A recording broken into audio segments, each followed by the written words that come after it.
Welcome back to When Kings Unite, the podcast where four modern kings hold masculinity as medicine. I'm Chris, and I'm honored to be your host for today's episode. Last time, Smit led a courageous conversation about vulnerability being a superpower. And today, we're going to take that courage and use it to look at our foundations, specifically the wounds we carry from our mothers and fathers. These aren't easy conversations. The mother wound and father wound are powerful forces that shape our relationships, our self-worth, and how we show up in the world. But here's the thing. We can't heal what we don't acknowledge. So this conversation isn't about blame. It's about understanding and transforming the past so that it no longer dictates our future. Are you ready to go deep? Let's dive in.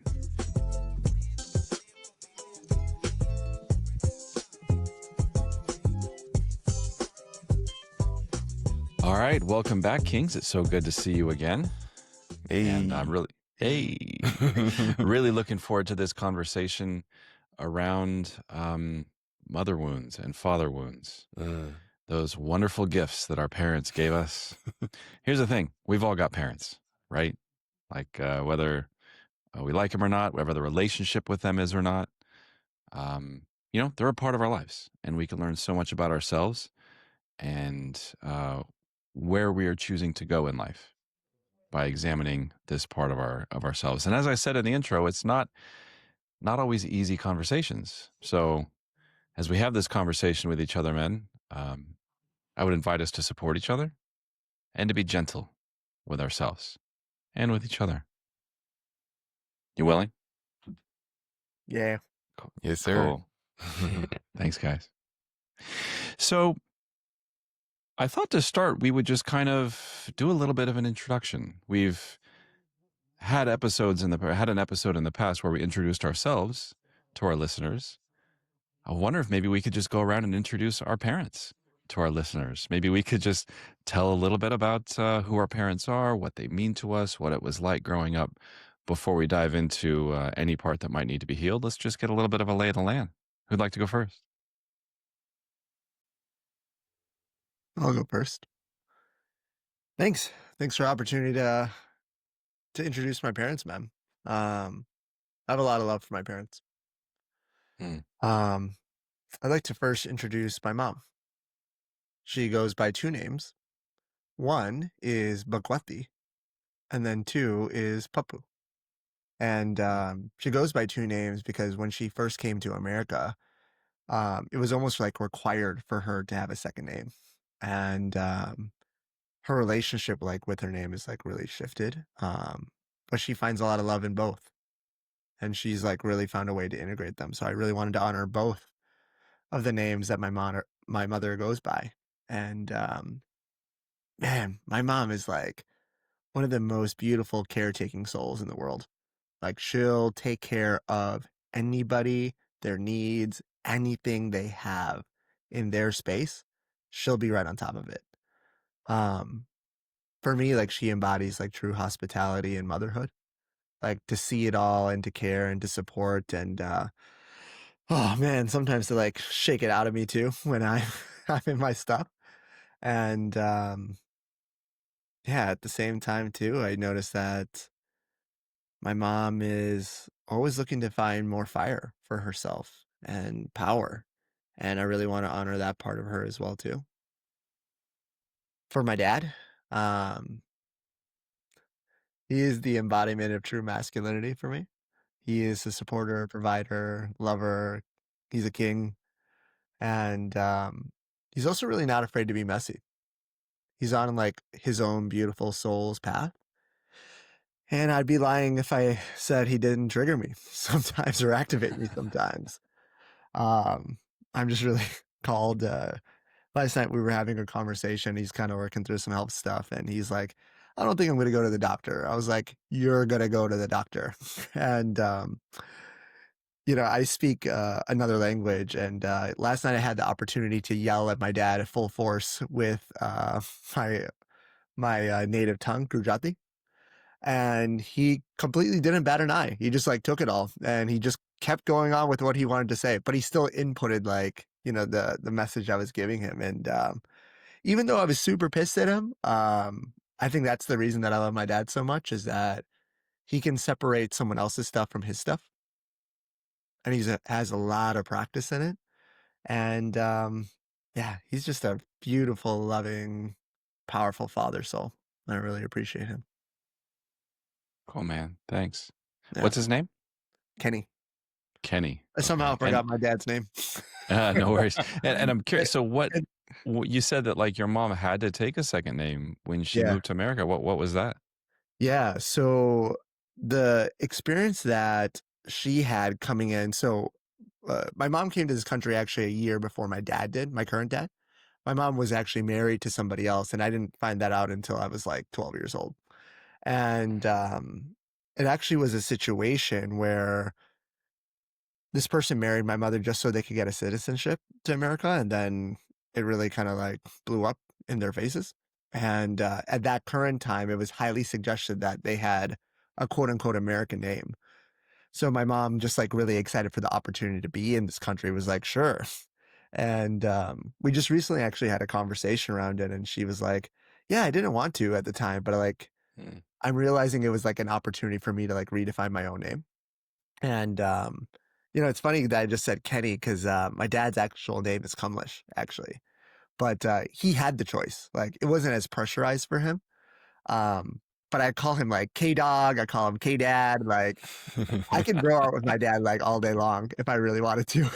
And yeah, it's been cool for like my family to like look at like this idea. Like in the coaching world, we have this idea called like reinvention.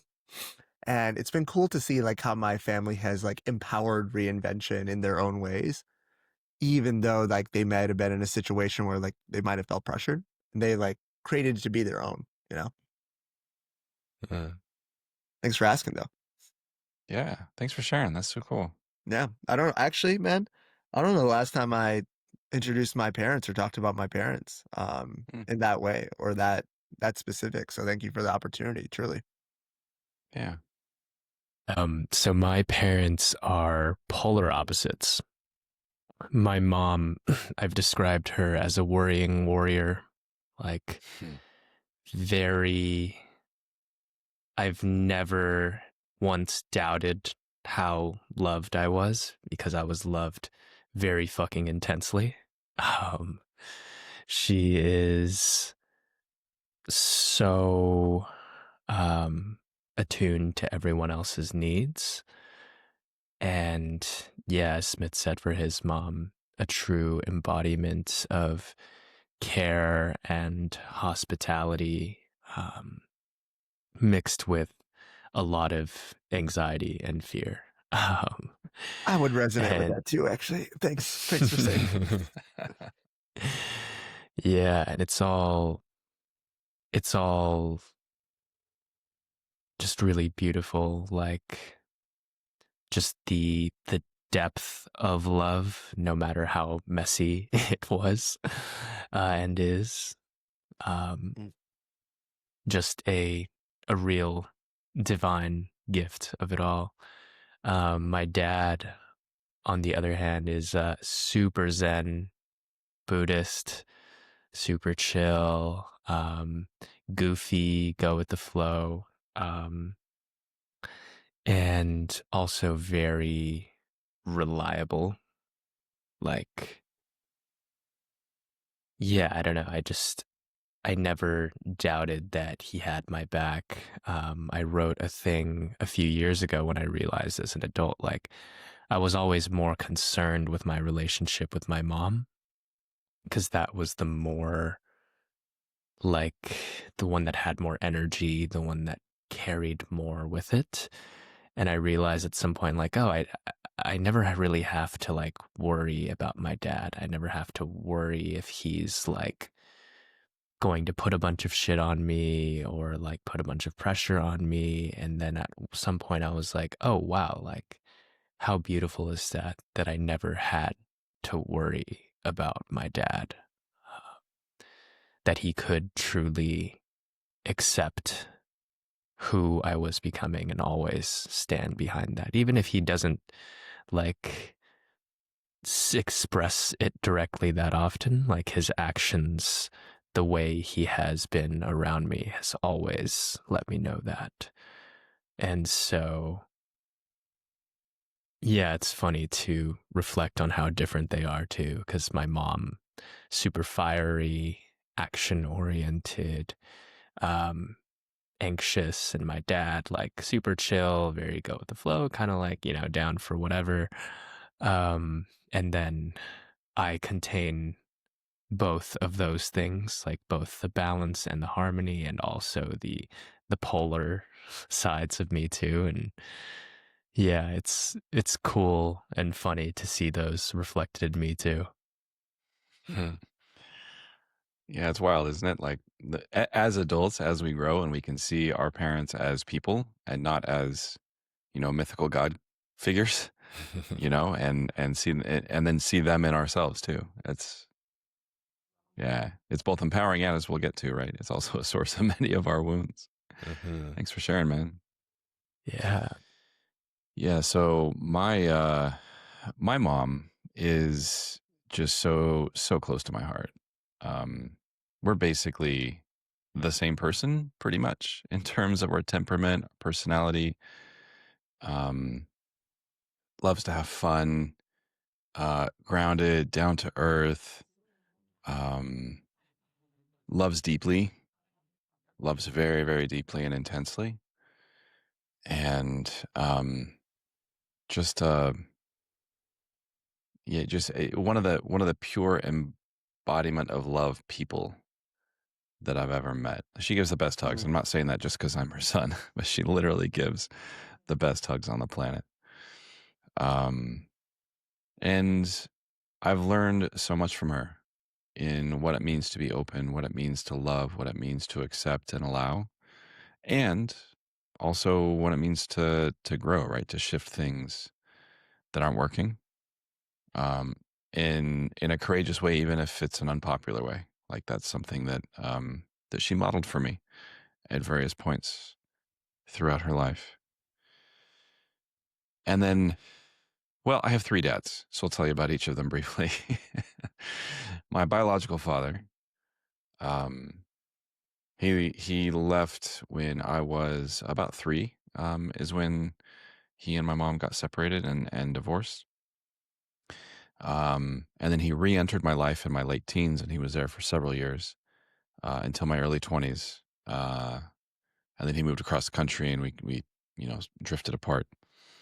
And passed away a couple of years ago during COVID. And there are some things that are still left incomplete, I think, in terms of what I hold with him inside of me. But he was, even when he was in my life in my late teens and early 20s, he was more like an uncle.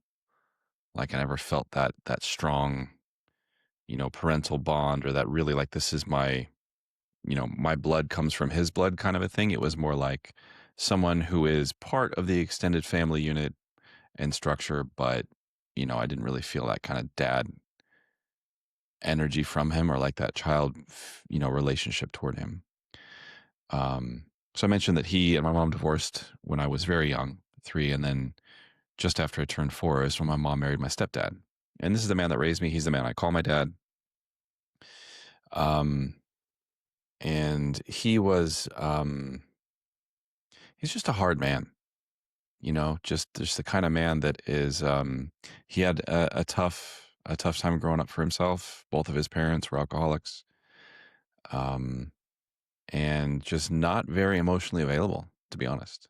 Um, he certainly did his best, and he was trying to connect with my older brother and myself, who are his, adopted kids. And then he and my mom had a younger brother. He's 8 years younger than me. He's my half brother. Um, yeah, but it was a struggle for him, I think, to connect with anyone, probably including himself. And so it was. We were always provided for and taken care of, but it wasn't, I got my hugs from my mom, and the warmth and the love and the tender affection I got from my mom. And yeah, my dad was a steady, strong, not super available presence in my life. I'll also, share that both my parents, all I was growing up, battled chronic depression, both my mom and my dad, right? So that was something that was in my space as I was growing up as well. And that certainly affected how they parented and how, what my experience of them was.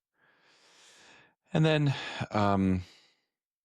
when my mom and my stepdad, um, they split not long after I left the house. I was in my early 20s. When they separated and divorced, then my mom remarried to her third husband, who I've met a couple of times, but we haven't spent a whole lot of time together. Salt of the earth, Midwestern, steady, cool, calm, and collected. He's got his shit together, um, which is kind of a perfect compliment to how my mom is, right? She's very much in her heart, she's very much in her emotions, and he's very much in his head. But he has, what I know of him is he's got reasonable facility with his emotional side as well. So, yeah, I'm so happy for her. She's been with him for 25 years now, almost 25 years, and I've never seen her happier than when she's married to him. Love that. Um, yeah, so I've kind of a spectrum of experiences with my parents, which means I have a spectrum of wounds that we'll be diving into here in a little bit. I can definitely relate to that. Thank you for that, Chris, and to all of you for introducing your parents. This is interesting for me because I've never introduced my parents in such a way like this before. And there's a part of me that's excited to do so and also a little anxious because I'm like, how do I put my parents into words, right? In such a brief period of time. But my parents were young when they had me. My mom was 17, my dad was 18. I think at a later time I'll share the story about specifically about how I came into the world and what that experience was for my mother. But my mother was, like I said, 17 years old when I came into the world, and so in essence, she was a young black girl raising a young black boy in America.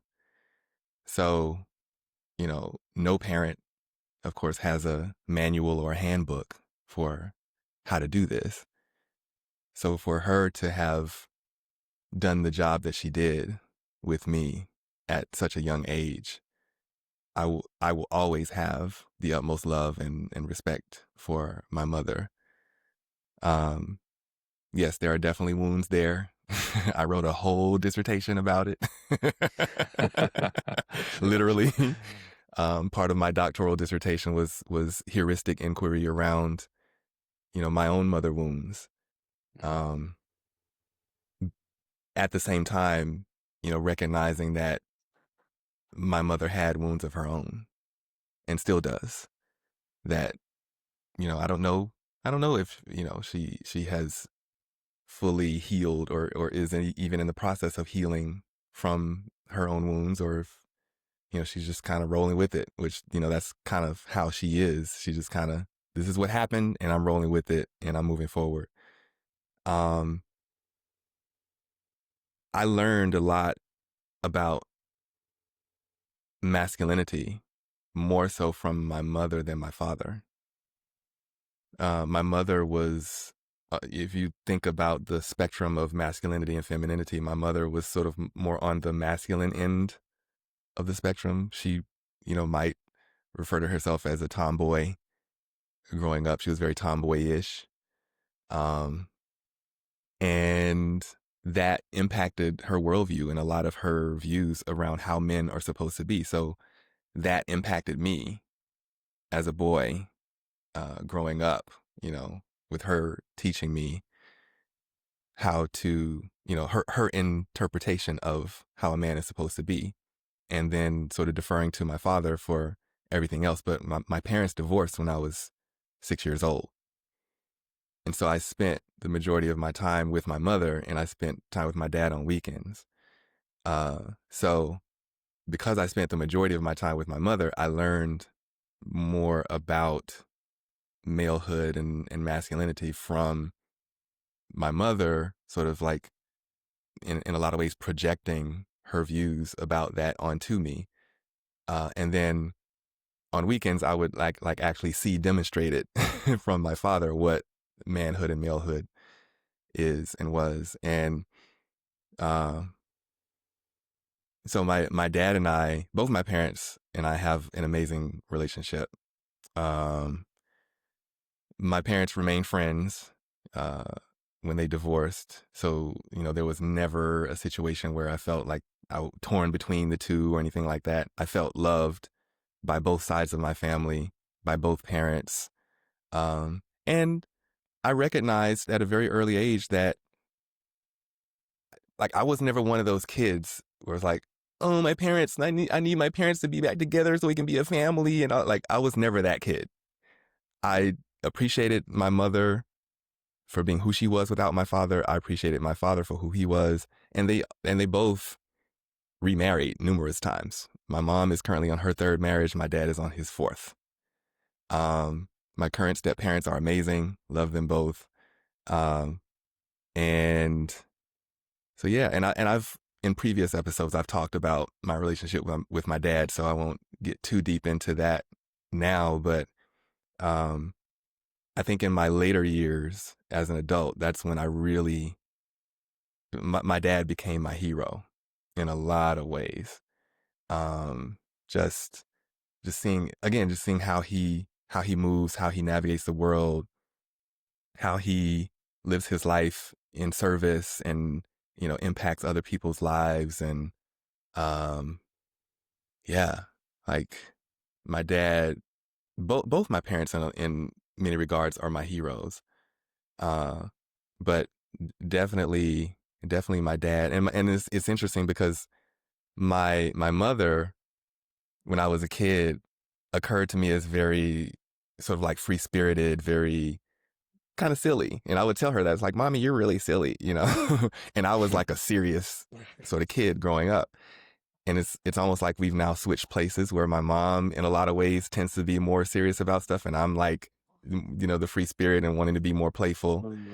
Um, and I've kind of noticed that in my dad as well. Like my dad was, seemed to be, more on the serious side when I was a kid. And as he's gotten older, he's become a bit more playful. And so I've, my energy sort of ebbs and flows as my parents do. So those are my parents. That's awesome. Thanks, Thanks for man. sharing that. I just like had a big smile on my face as you were explaining a lot of that. Thank you. Yeah, I'll echo that. Like what I'm hearing from everyone is, I get a chance to meet your parents through your words.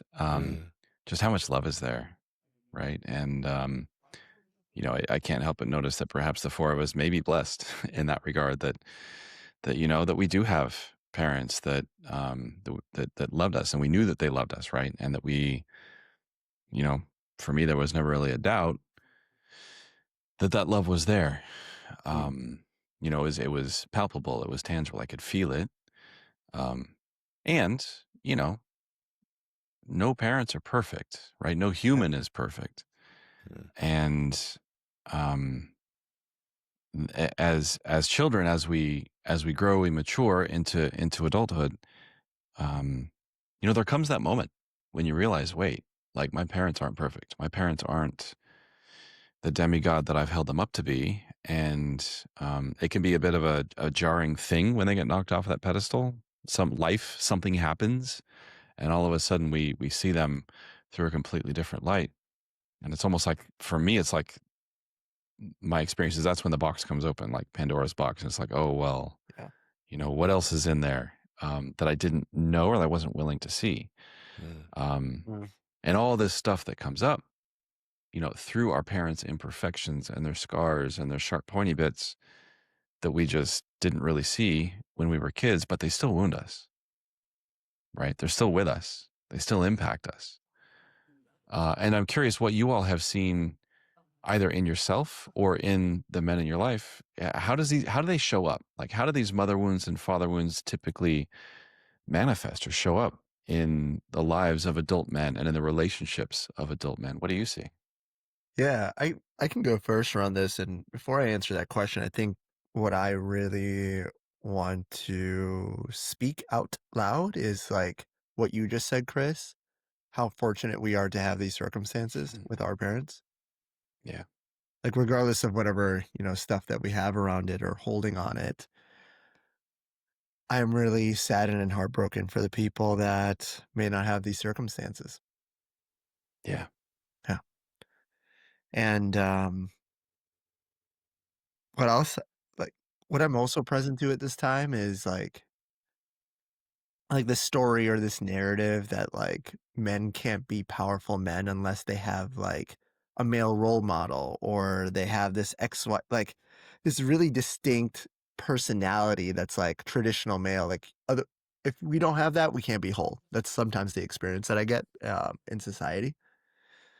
And I'm really noticing like, Freddie's situation, Wes, yours too, Chris, like how it wasn't the traditional model, but I would consider you all to be powerful men.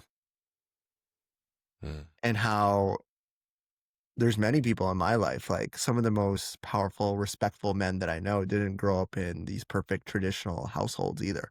And it's cool to actually like, for me, see that narrative be switched just through sharing the stories. So again, I really want to highlight this. I know I said it a couple times, but thank you for the space to say that. And it gets me to think like how much the world would be different if we all got to share more of our parents' stories. Yeah. Thank you for highlighting that, Smit. Yeah. It's huge. Yeah. Yeah. And, to kind of answer your question too, man, at the same time, like how these wounds manifested, I think is like for me, through the lens of like, oh, it needs to be this thing, like whether it's on me or society. So like, I'm really present to like when I was growing up, like, oh man, my friend's parents have this. Why don't you have this? So that was like on me. Like I created that circumstance and some of those wounds. And then the other thing that I'm really present to is like, I think Dr. Freddy, you said it, but how my parents are actually just human beings. And I still remember the first time where I recognized that my dad was a human being. And it was when he was being carried out on a stretcher because we were afraid that he had a heart attack. And in that moment, I was like, oh, wait, my dad's not a superhuman. Like he is a superhuman, but not like invincible. Um, and it just got me to like recognize that, oh yeah, my dad's just a person like me. And throughout the time, like, again, I've been activated and triggered in many, many, many ways by my parents. But I do see that like their generational trauma has also been put on them. Yeah, one of the ways that I see, thanks for that, Smith. I'll pause and say, first of all, thanks for that reflection and for that sharing. Really appreciate that. Okay. And you touched on it in that kind of generational, like the generational patterns. I see that happen so commonly. I see it happen in myself, like the ways in which my mother specifically shows up in relationship is a perfect mirror for how I would automatically show up in relationship. Right? That's what I learned from her, and wasn't always healthy. Right? It wasn't always good, and that was, part of what she was given, and that's what the people that trained her, that taught her, and gave that to her were also given. It's like this generational cycle that I was the recipient of, and yeah, it had me being, um, yeah, pretty disempowered, in a constant state of people pleasing, making sure that everyone was happy with me. I would deprioritize my own wants, my own needs, talk myself out of it. They're not that important, right? Those are some of the ways that it would show up for me, um, because that's what I saw modeled for me. That's what I was taught that love is, right? And so, yeah, it was tough for me to kind of first see that and to break free from it. Um, to be able to get more empowered in my life, specifically in romantic relationship and in partnership. Um, to get past and through the fear of, well, hey, if I say this thing, then whatever story I make up that's going to happen, right? To kind of work through that, and to no longer have that have control over me. And I can't help but notice that again, my mom kind of showed me the way in that, you know, her relationship, her marriage to my stepfather, the man who raised me, wasn't easy. And for her to kind of show and model what it means to stand for oneself, um, and to not be in a constant place of people pleasing was pretty eye opening for me as well. Now, I personally took on that lesson much later than when she was modeling it for me. Right, I still continued with that old way of being for many years in relationship, but yeah, I'm just really, on the one hand, it hurts to have to learn those lessons kind of the hard way for myself. Um, and I'm also grateful that in many ways she showed me the way of how to step through it, right? And how to expand and how to be more courageous in relationship. Mm. Wow. Thank you, Chris. Um, this is such a broad conversation. And as I'm sitting here listening to all of your shares, it's like, man, like when I think about parental wounds, like they're probably more numerous and run deeper than I can even think about right now. Yeah.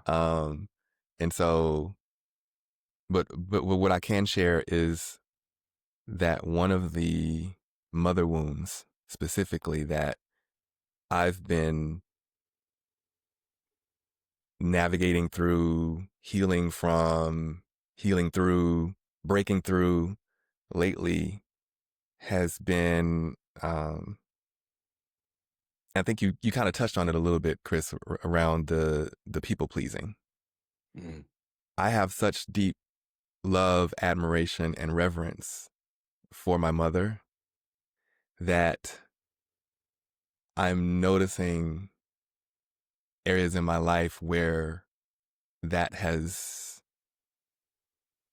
crippled me, paralyzed me, um, because it's this ongoing battle with perfectionism, you know, being taught right from wrong, right? And being corrected, constantly when I am wrong.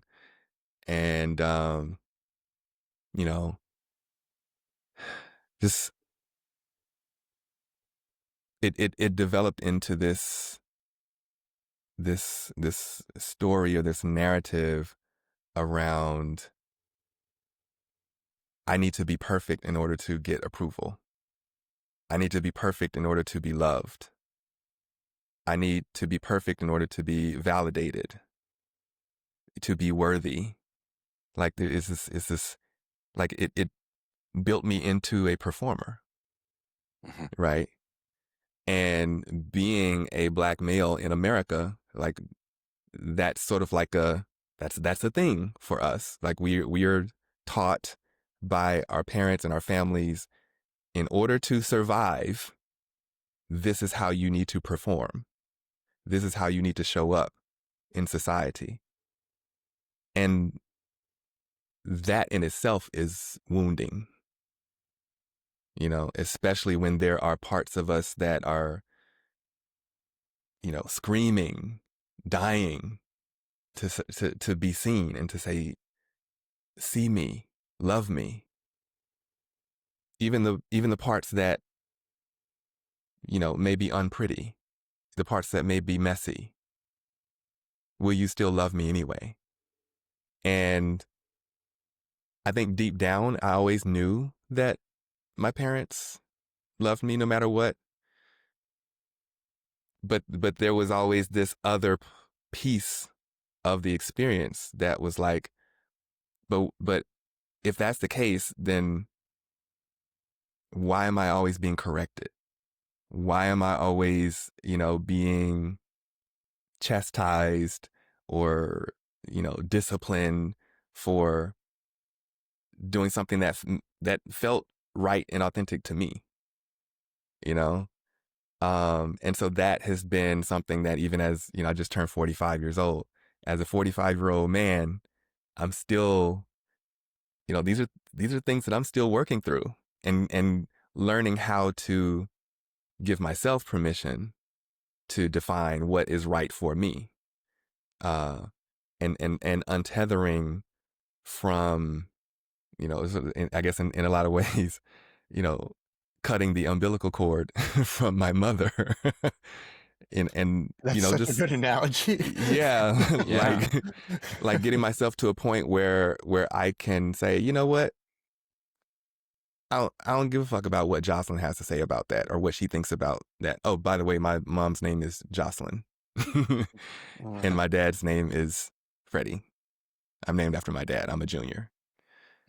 So yeah, that's what came up for me. You don't look like a junior. Smit, what do juniors look like? Tiny. Fair enough. Yeah, really appreciate y'all sharing. I was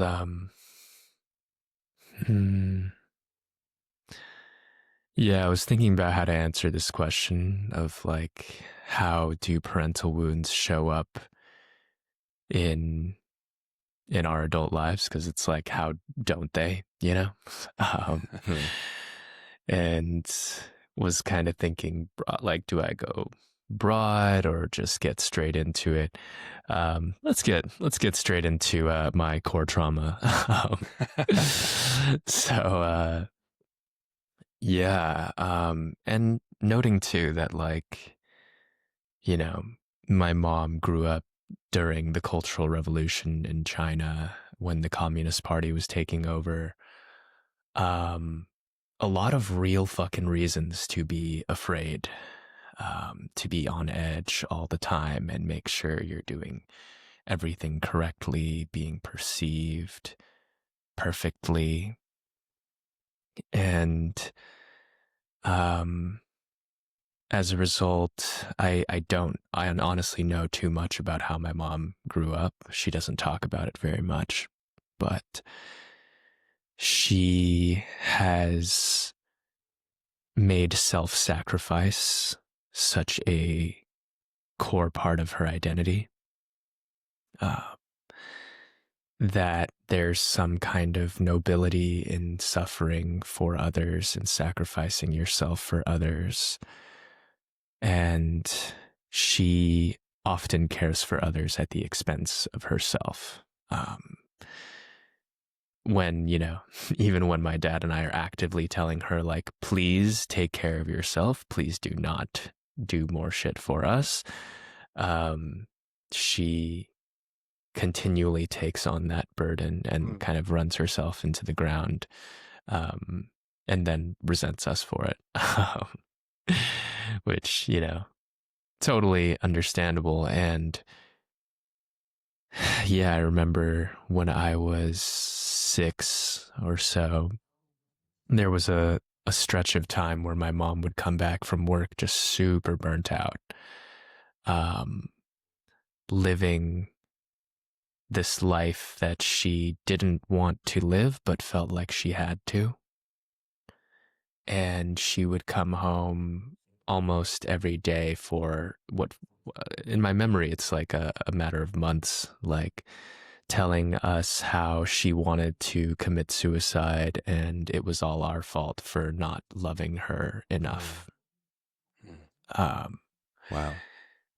And when I asked, like, well, Mom, like, I do love you, what can I do for you? She said, if you really loved me, you would know. And so I similarly, Freddy spent a lot of my life, like still shaking off the being, not just being a performer, and like doing all the things to be like the perfect Chinese American boy, but to be like perfectly attuned to her needs, to be a perfect caretaker for her. Because yeah, it was like, oh, if I don't, she might actually die, and then I won't have a mom. And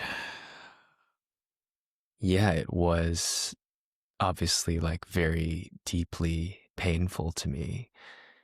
And after processing it in many different ways over many years now, I can also see that it brought me so many blessings.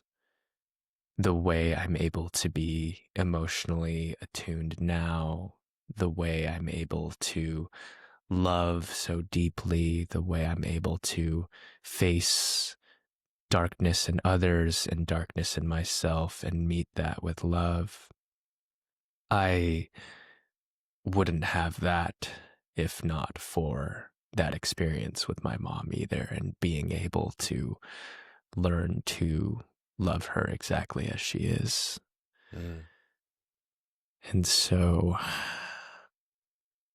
yeah, we often focus on like all the bad parts of the trauma, and also there's a lot of beauty in that too.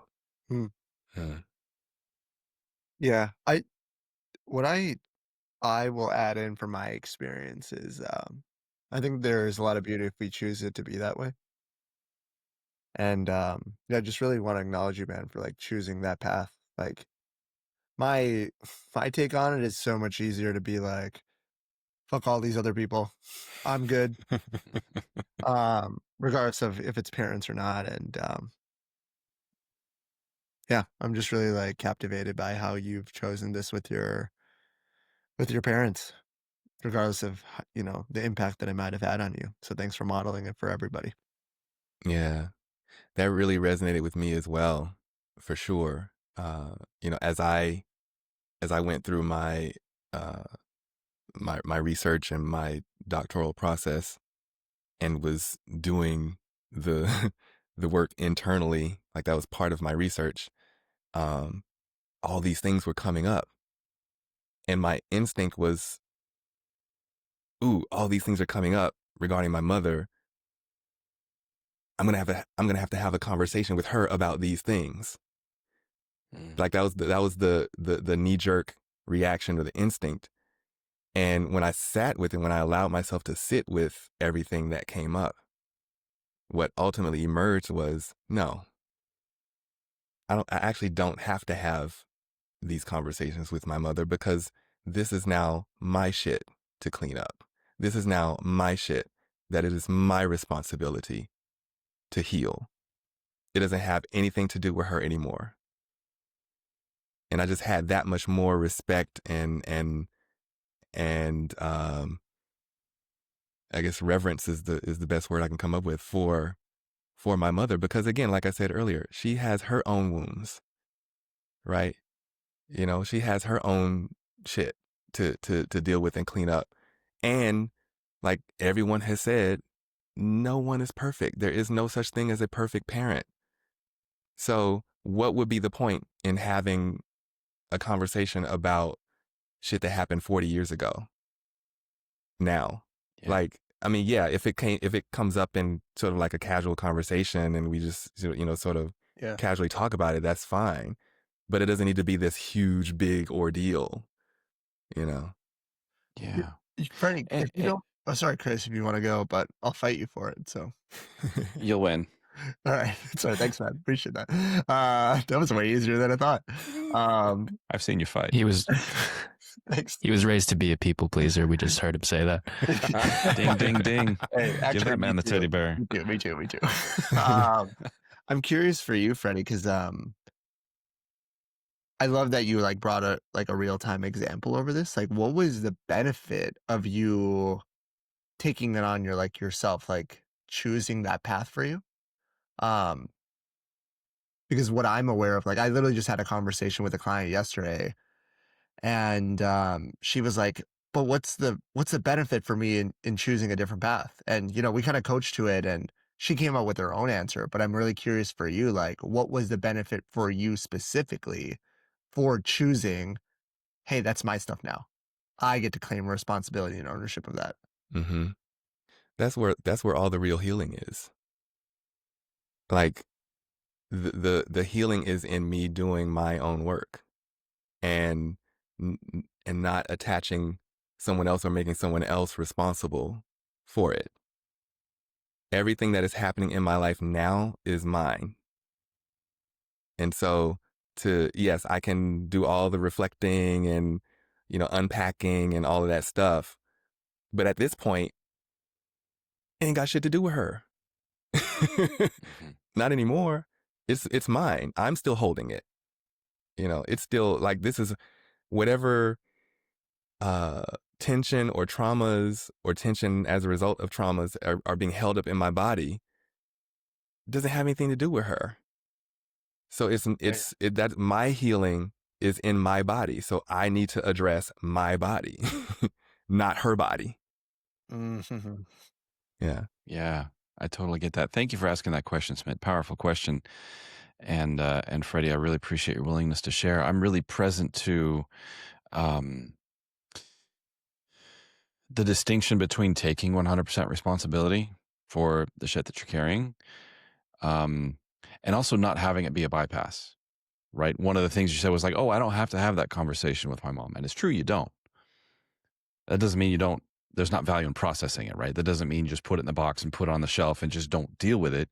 Mm-hmm. There's still so much value in gold and healing that happens through that processing. And I think that's a distinction that many men, specifically, I would say, in modern times, tend to not quite get right, or they don't necessarily step into the healing space. They simply say, you know what, I don't have to have that conversation. I'm over it. It's in the past.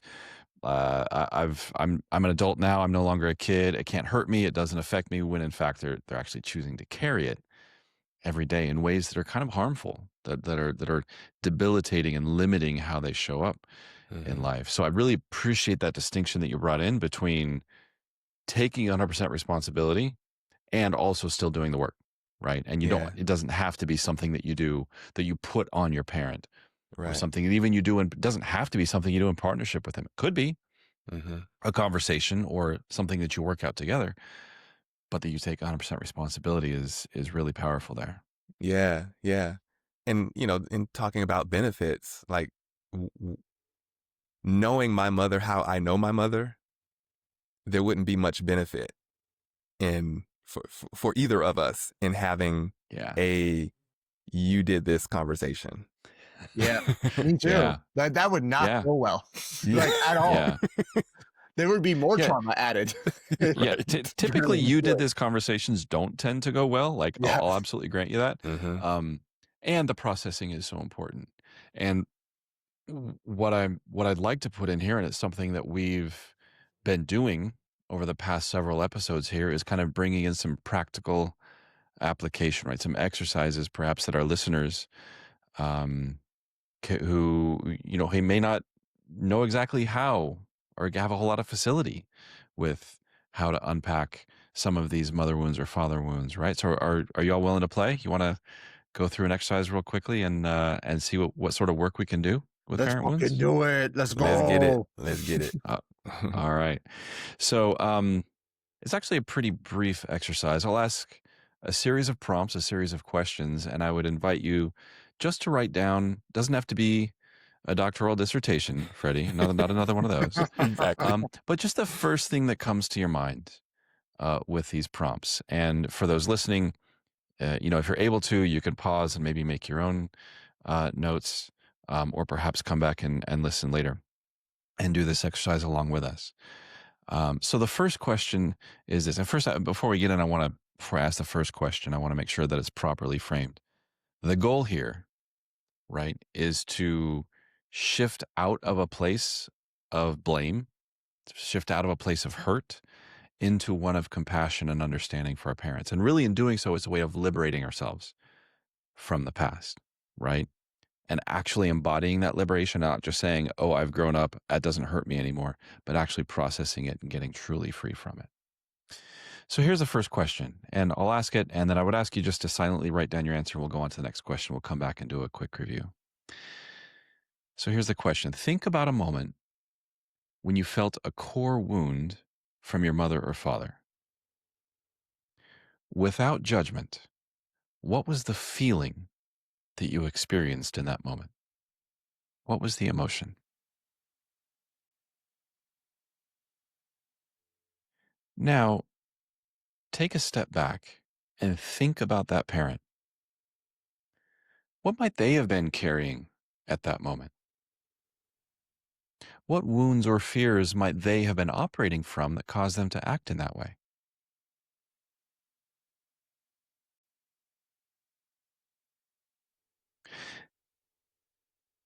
Now, having considered what your parent was carrying, what is a new insight or a different perspective that you can now have about the situation and about that moment that that wounding occurred?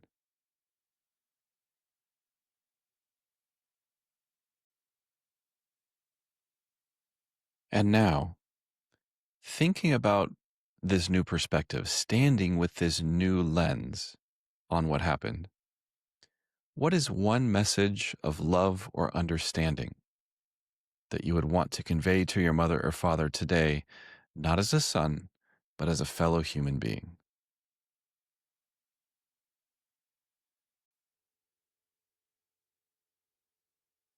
These are four simple yet powerful questions that can help to reframe, right, and shift some of the wounding, the experiences we had that wound us. So I'm curious, as much as you're willing to share, I'm curious to hear what you all came up with.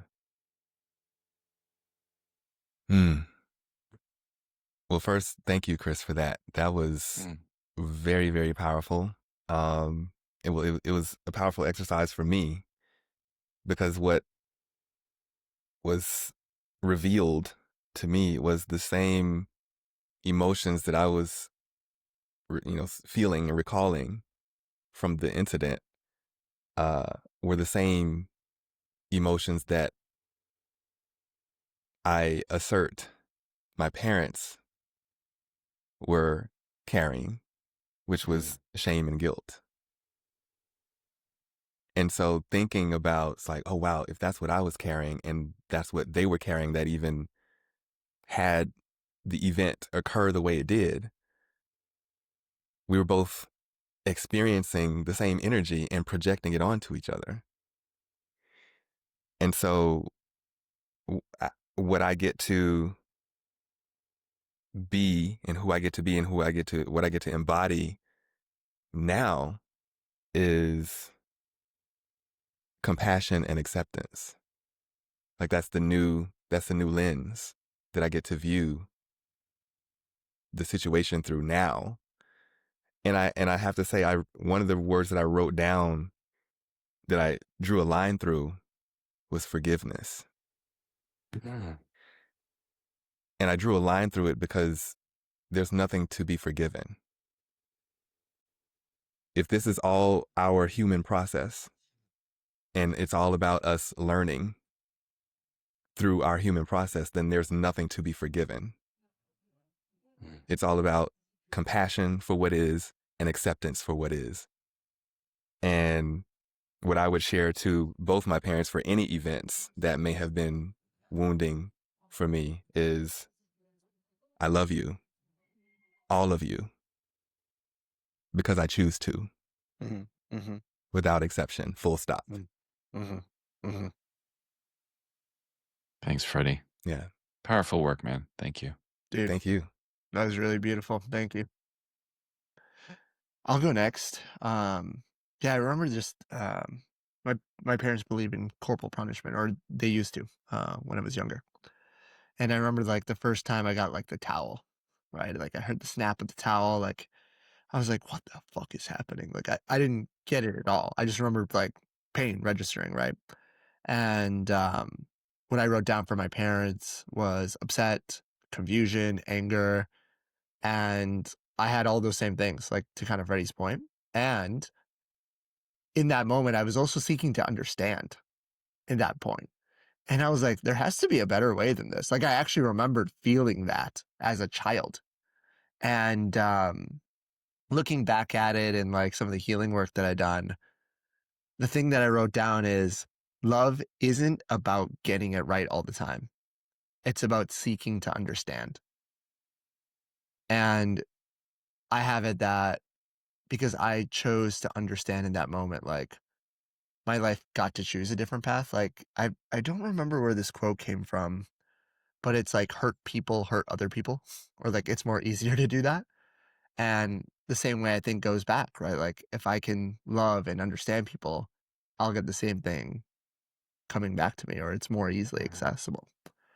Um, yeah, so I'm just really present to like that beautiful message, and yeah, I'm definitely gonna post that somewhere tonight, and yeah, just let it soak in. Yeah, really resonating with all of that. Yeah, I think what I became present to is like, not that it's really about comparison, but no matter how much pain and fear and helplessness I was facing, my mom was facing even more of that. And just, yeah, had this deep pain that she had no idea what to do with. And it kind of, I don't know if you guys have seen the Pixar movie Turning Red, which is, yeah, especially relevant for me as a Chinese American, but like the scene at the end, where they just show like this very intense tiger mom, very like not dissimilar from my mom, like really the incredible amount of pain and grief and sorrow that she was feeling that led her to become that way. Like that, yeah, I just remember bawling at that scene, being able to see my mom in that way. And to that hurt little girl inside of her who probably never got to really be a little girl. I said, "You are a true warrior of love. You deserve all the love in the world." Wow. Thanks for sharing, Wes. Really, really touches me deeply, and powerful work. Thank you all for your willingness to look and consider that these are four simple prompts, four simple questions that can serve as a foundation for a really powerful exercise for yourselves, for myself, for any of our listeners. A common way of clearing some of these past experiences, whatever we may be holding, is simply to write a letter, right? To get it out of us. So consider that what we've written down on your piece of paper, your Post-its, or whatever you've scribbled on just in these past few minutes can serve as a foundation, a bit of an outline for a really powerful processing letter, not one that necessarily gets sent or shared, but simply as a way to really deeply process and get to a point where you can let go, right? Really release the trauma from these father and mother wounds. Thank you all for playing, and thank you for your courage in doing so. Thank Thank you, man. you. Appreciate you. Yeah. And that does bring us to the close of what I know has been a challenging, yet a very important, I would say essential conversation on how we are with parental wounds. I thought that was fun, Uh, man. Thanks. yeah. You're the one that thought it was fun. Yeah. Yeah, totally. Um, My experience. but I want to thank all of you. Thank all you men for holding space for this vital work. And always remember, the goal isn't to erase the past, pretend it didn't happen, but is to understand the impact of what happened, then to integrate the lessons, to take full responsibility for our own lives, as Freddy said. And when we do this, by doing this work, we really empower ourselves to build healthier relationships. We break these generational cycles, and we really embody the powerful, loving man that we're meant to be. So look forward to the next episode when we'll be diving into another deep conversation and continuing to practice masculinity as medicine. Until then, to you men, to all of our listeners, continue to lean into your healing and keep uniting within. And we'll connect soon.